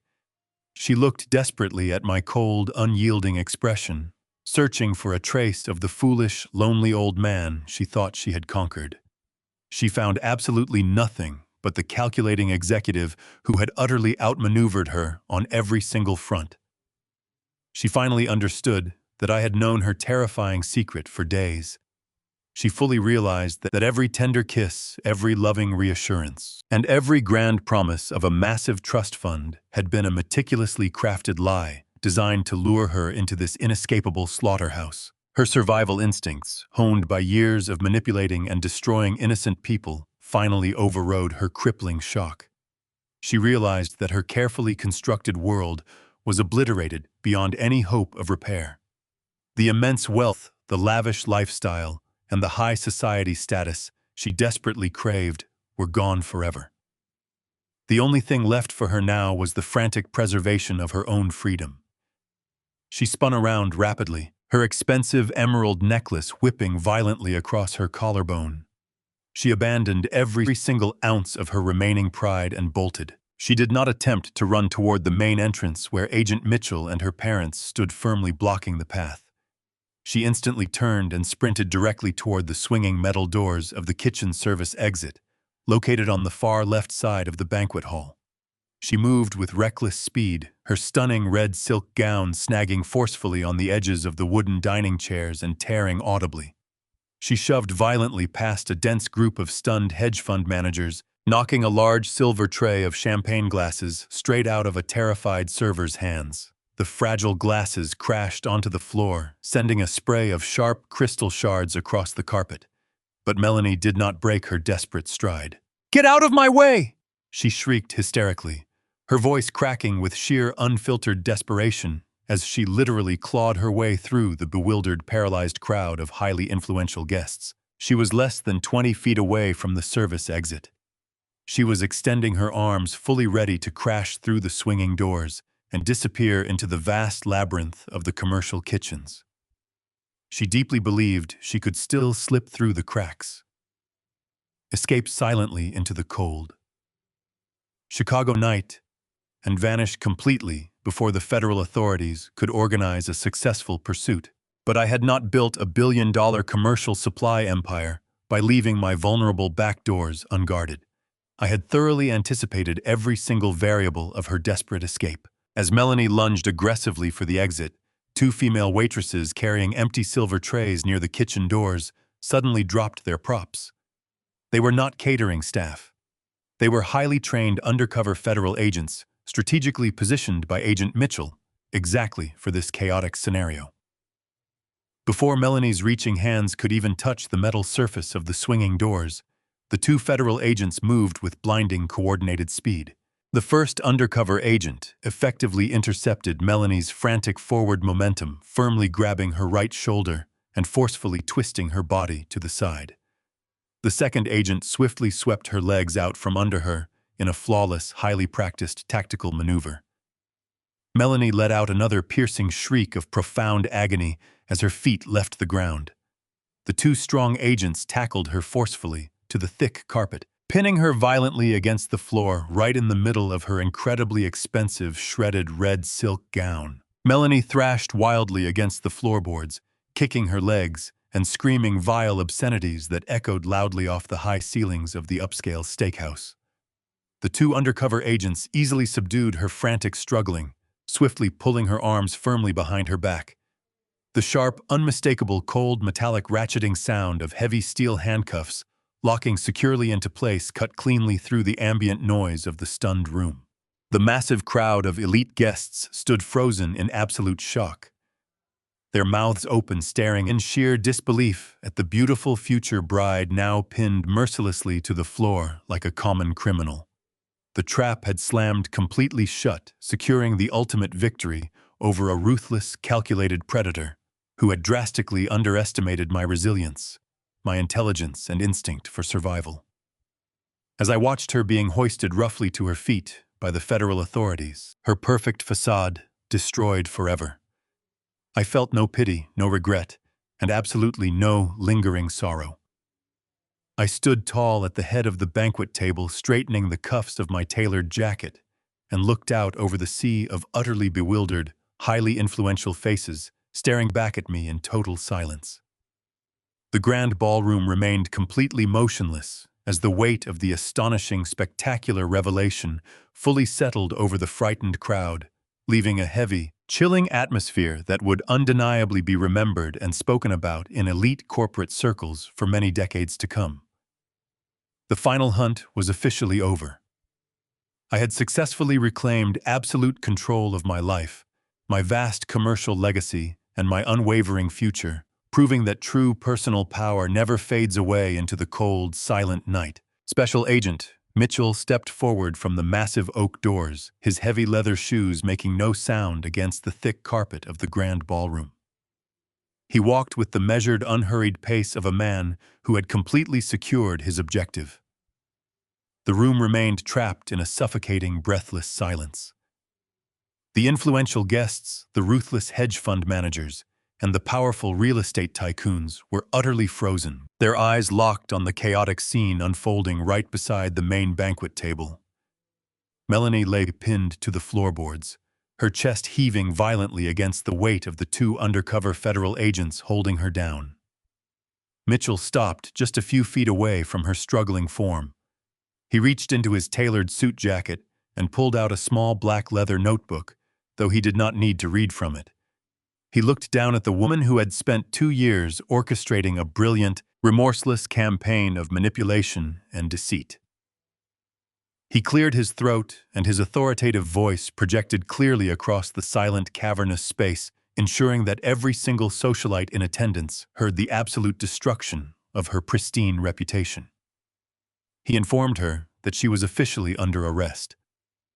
He recited her Miranda rights with a cold, rhythmic precision, each word hammering another nail into the coffin of her lavish, fabricated life. He stated that she had the right to remain silent, a right she had clearly already forfeited through her arrogant, reckless actions.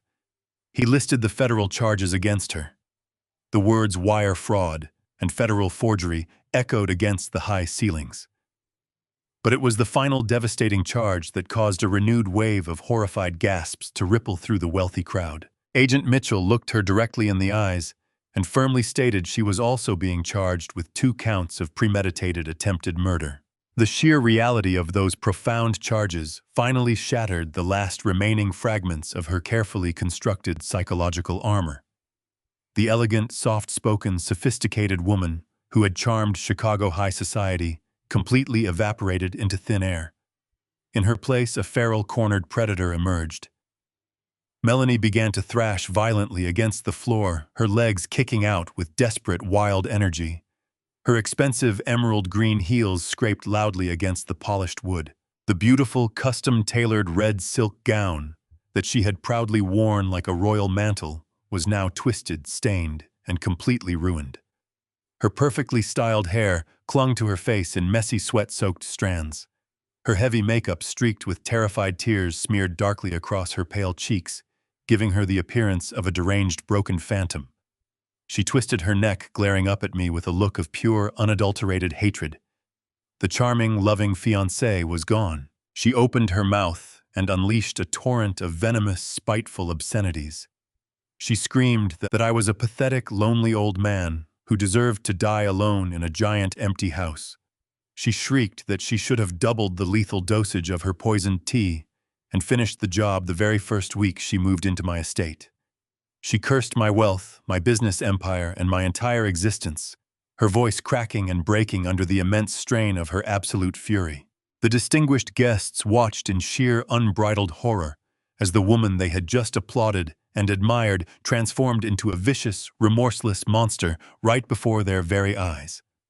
They finally saw the dark, terrifying reality I had uncovered in that damp Pennsylvania basement. I did not flinch at her furious, echoing screams. I did not look away from her wild, hateful gaze. I slowly stepped out from behind the grand banquet table, buttoning the center button of my tailored suit jacket with a calm, deliberate motion.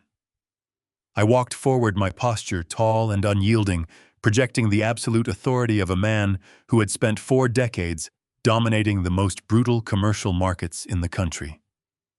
The wealthy crowd instinctively parted for me, stepping back to give me a clear, unobstructed path. I stopped directly in front of her thrashing form, looking down at her with a profound, chilling sense of utter disgust. I did not feel any lingering sorrow for the illusion of love I had lost. I only felt a deep cleansing satisfaction that the poisonous infection had been entirely removed from my life. She glared up at me, her chest heaving, her teeth bared in a desperate animalistic snarl, completely consumed by her own catastrophic failure. The quiet, commanding silence of my presence forced her screams to falter. She was waiting for me to yell, to show anger, to give her the validation of an emotional reaction. I denied her even that small comfort. I looked at the ruined red silk, the heavy steel handcuffs, and the pathetic, broken woman lying on the floor. I spoke softly, but with a cold, sharp clarity that cut through the remaining tension in the room. I told her that I had built a massive corporate empire by fighting ruthless, bloodthirsty wolves for 40 years. I told her she was never a wolf. She was just a rat in a lace dress. The absolute finality of my words drained the last ounce of furious energy from her body. She stopped thrashing her head, slumping forward onto the thick carpet in total, devastating defeat. Agent Mitchell gave a swift, silent nod to the 2 undercover female agents holding her down. They firmly grasped her arms, hoisting her roughly to her feet. Melanie did not try to stand tall. Her legs buckled slightly, and she was forced to shuffle forward awkwardly, the heavy steel cuffs restricting her movements. The 2 federal agents turned her away from the main dining floor, forcefully marching her toward the swinging metal doors of the kitchen service exit. It was the ultimate, crushing humiliation. She was not allowed to leave through the grand foyer like a respected guest. She was dragged out through the back service corridors, paraded past the cooks and the dishwashers, stripped of every single ounce of the high society dignity she had so desperately craved. As the heavy kitchen doors swung shut behind her, swallowing her retreating form, I turned my attention back to the silent room. I looked over to the side entrance, where William and Martha stood quietly beside the motorized wheelchair. George remained completely safe, his mechanical ventilator hissing with a steady, reassuring rhythm. The elderly couple offered me a small, deeply appreciative nod, their profound nightmare finally, permanently over. The heavy, incredibly dark cloud that had threatened to suffocate all of us had been completely, entirely lifted. I turned back around to face the center of the grand ballroom. The 150 highly influential guests remained perfectly still, processing the shocking, unbelievable spectacle they had just witnessed. I walked back to the banquet table and picked up my crystal flute of water. I held it up, catching the bright light of the massive chandeliers. I offered the bewildered, wealthy crowd a polite, completely steady smile, projecting the absolute confidence of a man who had thoroughly conquered his enemy and reclaimed his entire kingdom. I told the stunned crowd that the evening had certainly taken an unexpected turn, but there was no reason to waste a perfectly good celebration. I raised my glass slightly higher, my voice steady and completely unwavering. I told them that the magnificent dinner is still on me, folks. Please, everyone, sit down and enjoy the delicious steak. Exactly 1 month has passed since that unforgettable evening at the steakhouse. I am currently sitting in my private office on the top floor of my downtown commercial headquarters. The morning sunlight pours through the floor-to-ceiling windows, casting a bright, warming glow over my pristine mahogany desk. The ambient hum of the bustling city below provides a steady, comforting rhythm to my day. I take a slow, deep sip of my black coffee. It is strong, bitter, and completely free of any hidden chemical additives. The absolute tranquility of my current environment stands in sharp, staggering contrast to the bleak reality now facing my former fiancée. Melanie is currently sitting in a cold, sterile federal holding cell located in the maximum security wing of the Metropolitan Detention Center. Due to the overwhelming severity of the evidence provided by Agent Mitchell and the obvious flight risk she presented, the presiding judge completely denied her bail. She is actively facing a mandatory life sentence in federal prison for multiple counts of wire fraud, grand larceny, elder abuse, and 2 heavily documented counts of premeditated attempted murder. Her highly expensive defense attorneys immediately tried to negotiate a plea deal, hoping to leverage some fabricated story of emotional duress. But the undeniable clarity of the hidden camera footage and the certified toxicology reports completely decimated their legal strategy. The sophisticated, elegant facade she had used to charm high society has been permanently stripped away. She is now recognized by the entire world as exactly what she truly is, a ruthless, calculating predator who systematically preyed on the vulnerable. She will spend the rest of her natural life surrounded by concrete walls and heavy steel bars, entirely stripped of the lavish wealth and luxurious freedom she was so desperate to steal. While Melanie stews in her well-deserved confinement, I have focused my considerable resources on repairing the immense damage she caused to the innocent people she left in her wake. The very first action I took after that dramatic night was ensuring the absolute safety and comfort of George, William, and Martha. I personally purchased a long-term, highly secure suite in one of the most elite advanced assisted living medical facilities in the entire state of Illinois. I fully funded their permanent relocation and their ongoing premium care through a blind trust, ensuring they will never have to worry about a single medical bill or housing expense ever again. George is now receiving round-the-clock, compassionate supervision from a dedicated team of top-tier neurologists and specialized physical therapists. While his condition remains incredibly fragile, he is no longer languishing in a freezing, damp basement, treated like a forgotten piece of broken machinery. He is treated with the utmost dignity and profound respect. William and Martha have also found a profound sense of peace that had been violently stolen from them by their own daughter. I visited them just last week. The deep, haunting terror that once clouded their sunken eyes has completely vanished. They are eating well, resting comfortably, and participating in quiet community activities. When I walked into their sunny, beautifully furnished private suite, Martha held my hand and wept softly, repeatedly, thanking me for delivering them from an absolute nightmare. I gently told her that no one should ever have to live in fear of their own child. Protecting them from further harm became just as important to me as protecting my own life and my hard-earned corporate legacy. They were the silent, invisible collateral damage of her sociopathic greed, and I simply could not allow them to remain broken.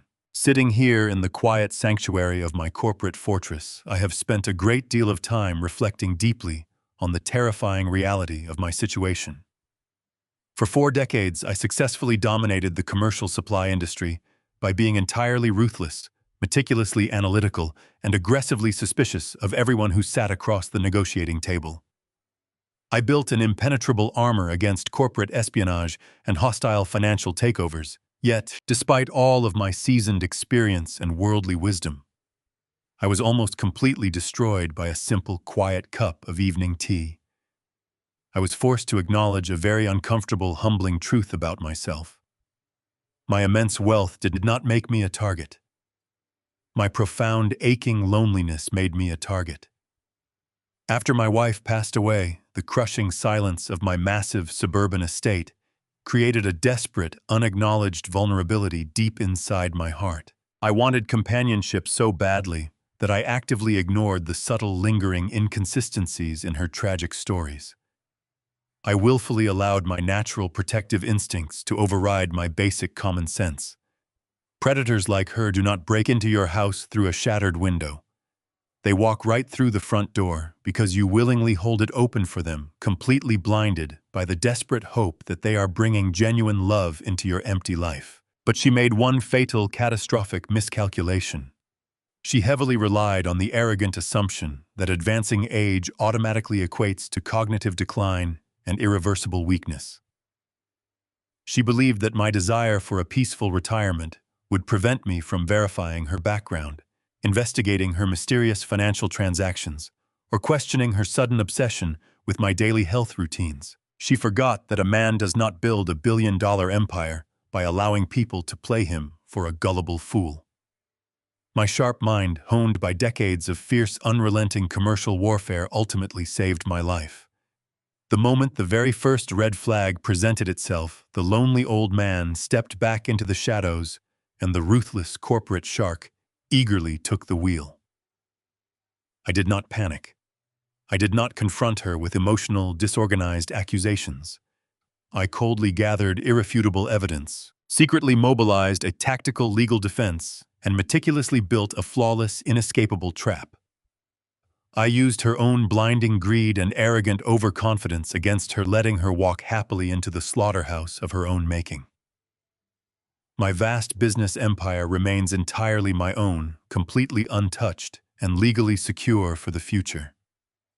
I am alive, I am healthy, and I am finally free from the toxic, suffocating illusion she carefully wrapped around my life. The air in my office feels incredibly light today.